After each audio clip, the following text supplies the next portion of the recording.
রনি ভাই আজকে আমি একটা উপদেশমূলক কথা দিয়ে শুরু করতে চাই। সবাইকে বলতে চাই হেলমেট পরে বাইক চালান, হেলমেট পরে বাইক চালান, নয়তো 9 মাসে সাজা হতে পারে।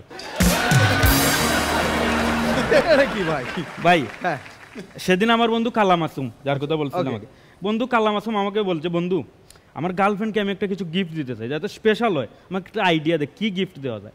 আমি বললাম, বন্ধু তোর গার্লফ্রেন্ডকে তোকে ভালোবাসে। ভালোবাসে মানে? ওই তো প্রথম আমাকে প্রপোজ করছে, আমাকে ভীষণ রকমের ভালোবাসে। বললাম, বন্ধু তাইলে তুই ফুটপাথ থেকে কিছু একটা কিনে দিয়ে দে, বুঝছি তোর গার্লফ্রেন্ডের রুচি খুব একটা ভালো না রে।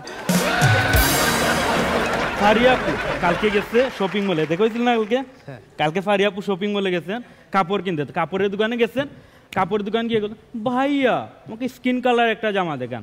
দোকানদার বলছে, আপা স্কিন কালার কোনটা, মুখের নাকি পায়ের?